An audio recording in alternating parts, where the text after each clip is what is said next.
Olá, eu sou a Tami do Literatami e este é o vídeo sobre o livro Plástico Bolha, do Carvalho Neto. Plástico Bolha é um romance publicado pela editora Penalux. Se você ainda não conhece a editora Penalux, tem papo de editora aqui no canal para você saber mais.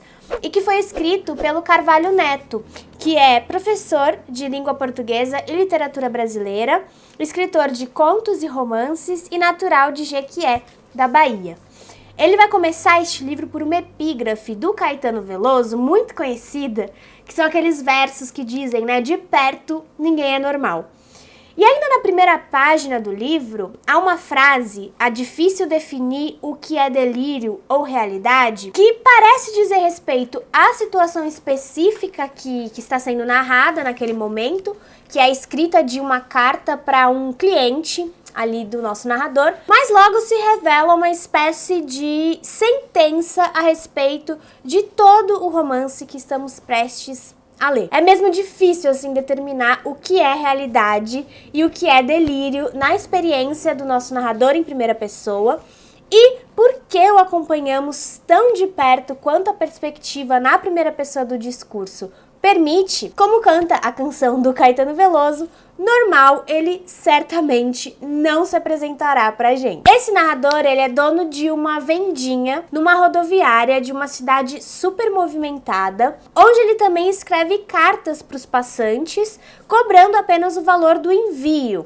que, logo a gente sabe, não acontece, né? Ele não envia essas cartas, ele apenas as escreve, mas não remete, né, essas correspondências. E aí, diariamente, ele se desloca, então, do trabalho para casa, da casa para o trabalho, que é uma casa torta, importante dizer, como o próprio morador também, ele é muito, assim, em tudo canhestro e desajustado. Mas enfim, ele se desloca então de ônibus e ele gosta muito disso, desse transporte, né? Porque o trajeto no transporte público, sem ter que dirigir ou sem estar por baixo também, né, no transporte do metrô, por exemplo, esse transporte do ônibus, ele gosta muito porque permite que ele observe a movimentação caótica da urbe enquanto estoura ali o seu tão amado plástico bolha que intitula o livro, que é meio que uma mania terapêutica, assim, para ele, né? Um alívio para sua ansiedade e para os pensamentos obsessivos que tomam a sua mente, né? Um tipo de prazer simples, enfim, como ele diz aqui na página 17, vou ler para vocês esse trechinho, é bem no início, assim, do livro, né? O começo do segundo capítulo. Quando ele diz o seguinte: sigo de volta à rodoviária, 3 conduções até o destino. Eu adoro isso. Tenso e prazeroso. Levo as bolinhas para estourar. No trajeto, com os dedos, devo apertar. Elas liberam minha morfina interna, endorfina. Guardo comigo um papel dobrado dentro de um plástico bolha. Esse está sempre no bolso da calça. Ando pela cidade e suas bolhas explodem. Um dia ficará sem proteção. Quando ela acabar, quero ver o que acontece. E estourar o plástico bolha é apenas uma das manias desse personagem cheio de manias. Ele tem uma espécie de transtorno obsessivo compulsivo mesmo, porque ele precisa sempre dar 7 voltas à chave, inclusive às vezes ele volta para confirmar que foram dadas as 7 voltas, não pode ser 6, nem podem ser 8, tem que ser 7. Ele também tem mania de roubar calcinhas nos varais dos vizinhos, enfim, de onde ele estiver passando. Ele tem uma obsessão também pelo lixo e pelo acúmulo de lixo e o que isso representa ali, o que pode causar na vida dele também esse acúmulo, não jogar o lixo fora, né? E a mentira também é uma mania dele, dá pra gente dizer que ele tem mitomania, certamente. Uma outra coisa, assim, que também é uma espécie de, não sei se dá pra dizer que é obsessão, mas algo em que ele costuma prestar muita atenção e também exercer, é o riso, que vem geralmente ligado aqui no livro ao escárnio e ao grotesco, dando alguns indícios da loucura que a gente vai observando acontecer e ganhando espaço na narrativa. E é evidente que essas manias também vão se reproduzindo no próprio corpo do texto, né? Então a gente tem, por exemplo, trechos que se repetem, às vezes com algumas pequenas alterações, mas que aparecem e depois reaparecem em situações distintas, pensamentos mesmo, né, que ele vai reproduzindo sem parar como manias. Um desses pensamentos que aparece aqui formulado de diversas maneiras é que cidade é hardcore. E aí é interessante porque essa relação do sujeito com a cidade, que de fato é uma cidade caótica, e eu que moro em São Paulo posso atestar que isso não fica só na ficção, mas as cidades grandes realmente são hardcore, são punk. E elas vão, essa cidade aqui no caso, né, especificamente em que o narrador mora, vai ditando muito o ritmo do texto. Então, esse caos, esse barulho, essa confusão toda vai aparecer aqui no discurso do narrador, determinando mesmo o ritmo das coisas, né? Então, tem muito caos, muito barulho, muita confusão, muitas interrupções, muitas invasões, essa impossibilidade de parar pro devaneio, né? De parar para pensar mesmo que seja. Não existe isso na cidade do protagonista, que é como um grande circo barulhento, especialmente ali na rodoviária, que é um dos lugares onde ele mais passa o seu tempo, né? Onde ele tá todos os dias, e que é muito esse lugar, assim, onde tudo isso se reúne e aparece e acontece em mais alta potência, né? Não sei se vocês já tiveram a oportunidade de visitar a rodoviária, de estar na rodoviária de uma cidade grande, mas é realmente onde tudo tá, assim, bombando, né? E esse personagem, ele é meio assim, ele vive meio a Deus dará, sabe? Ele é bem inconsequente, ele é muito grosseiro com os clientes, toda interação com ele é um conflito, e ele também é um tanto asqueroso, assim. E eu acho isso um ponto positivo da narrativa, porque não me parece muito fácil nos convencer de que um personagem é tão, assim, abominável como chega a ser esse protagonista aqui, e também desenvolver as raízes disso, né? Que é algo que o Carvalho Neto vai fazer muito bem. Então, o texto desse narrador, o discurso dele é formado por frases curtíssimas, muitas sequências, assim, então é um texto ágil e, ao mesmo tempo, marcado por alguns sulcos, nos quais a gente afunda e tem de fazer, assim, um esforço para retornar, sabe? Então é uma mistura muito peculiar que cria essa voz narrativa aqui, deste personagem que tem um apreço pela confusão mental, pelos loucos, pela loucura, pelas pessoas loucas ou tantãs, como ele chama, e pela sua aparente sacralidade. Em determinado momento ele diz aqui no livro, né, que os loucos são sagrados para ele, né? Então ele tem muito esse apreço, por exemplo, pela ambiguidade, né? Como a gente vê aqui na página 67, quando ele diz: se tem uma coisa de que eu gosto neste mundo é de trocadilho. As ambiguidades me fascinam, confundem o cérebro, e isso é bom demais.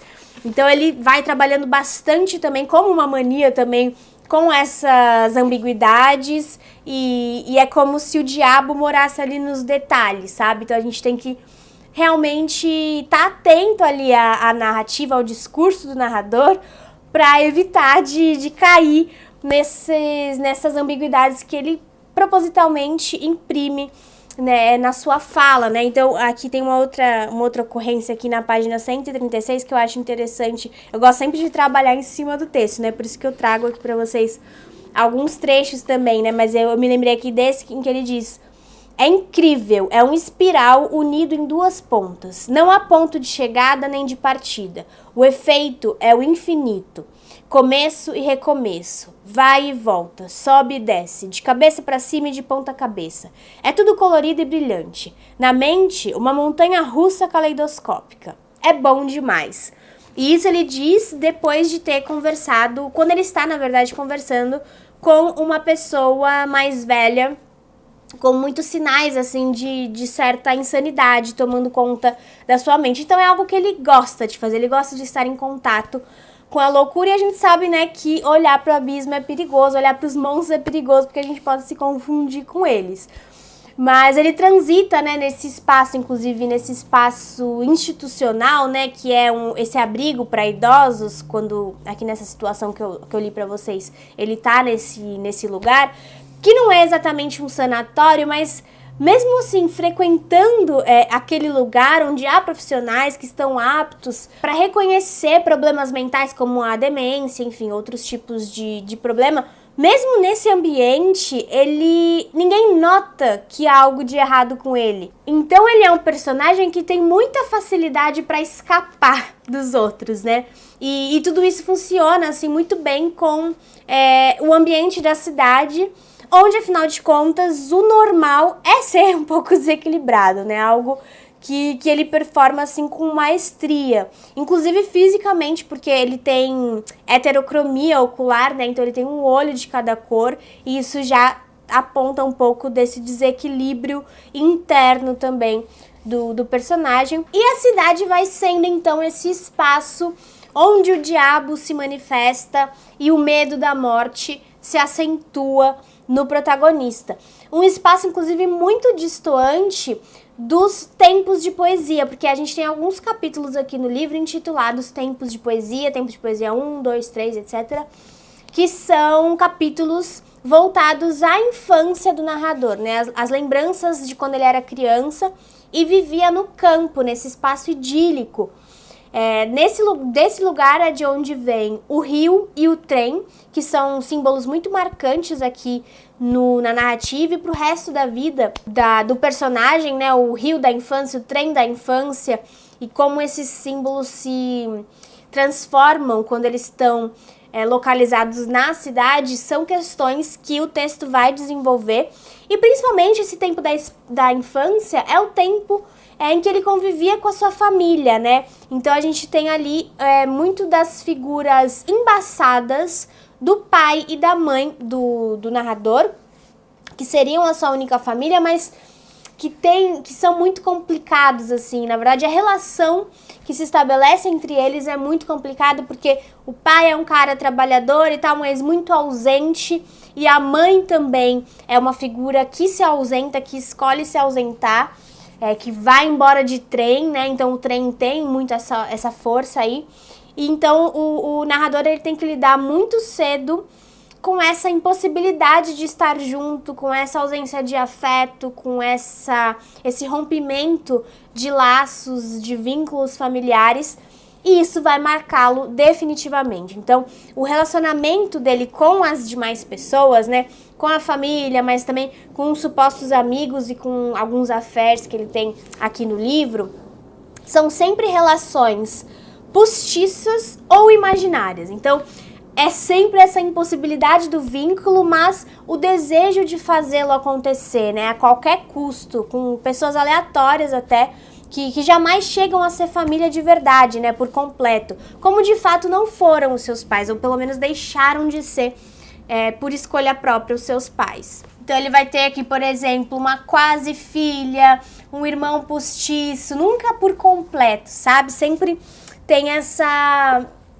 barreira ali para que a relação com o outro de fato se concretize, né, se realize. Então, isso causa no personagem uma solidão absurda que acentua muito a melancolia que ele sente, né? A ponto dele dizer, aqui na página 229, aí já é quase assim pro final do livro, né? Já tá se encaminhando pro fim.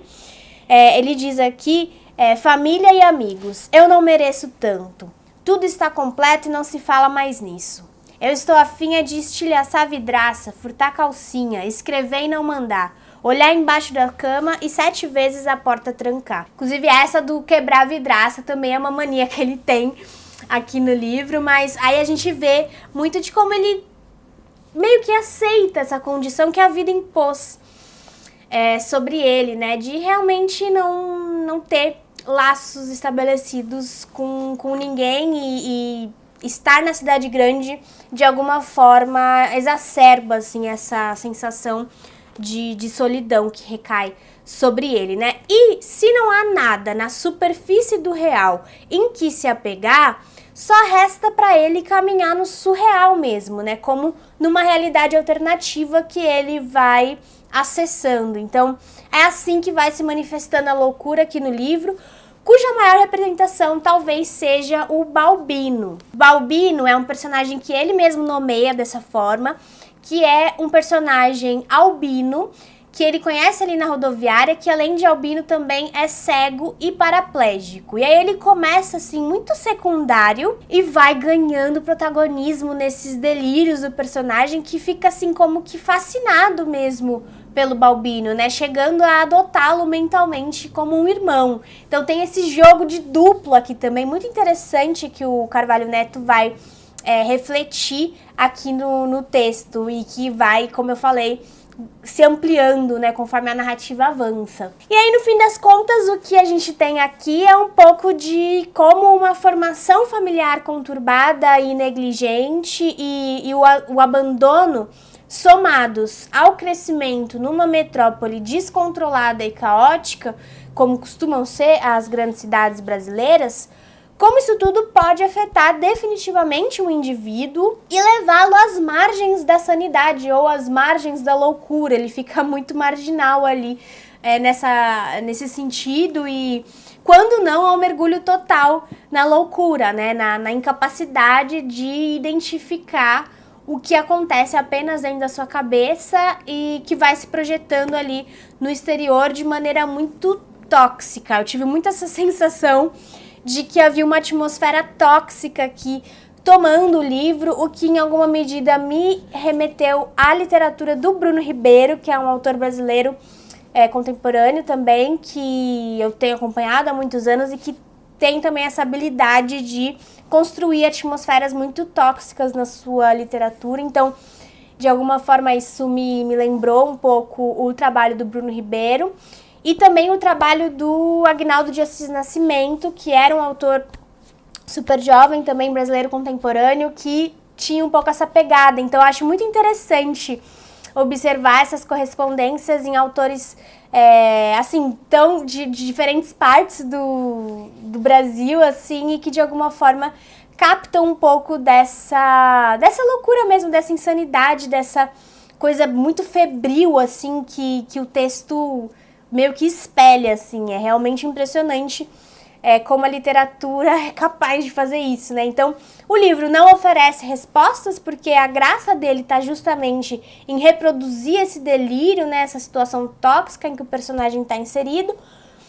E tem também nele uma coisa, apesar de tudo, bonita do homem que revê o menino. É bonito e triste, né? É melancólico, porque é um homem que revê o menino, mas que não pode voltar a sê-lo jamais. E aí tudo meio que volta pra quando tudo começou, que é o dia do nascimento aqui desse personagem. Então, esse é um livro vertiginoso, sem dúvida, ousado por tratar disso tudo, né, e abraçar mesmo o caos e o delírio e fazer a narrativa acompanhar essas aventuras tão tóxicas do protagonista, e muito febril, assim, sem dúvidas. Então, foi uma experiência de fôlego, o Plástico Bolha, a leitura de Plástico Bolha, que além de tudo também é um livro todo escrito em letras minúsculas. É como se ele desse um pouco o texto desse um pouco dessa pequenez, dessa insignificância do narrador, né? Enfim, foi uma experiência de leitura muito singular. E essa é a minha indicação de leitura de hoje. Se você gostou do vídeo, não se esqueça de curtir. Comenta aí embaixo caso já tenha lido o Eixo ou outros trabalhos do Carvalho Neto. Se você tem outra indicação de leitura também que seja febril dessa forma. Inscreva-se no canal se for novo por aqui e acompanhe Literatame nas outras redes sociais. Muito obrigada e eu vejo vocês no próximo vídeo. Tchau, tchau!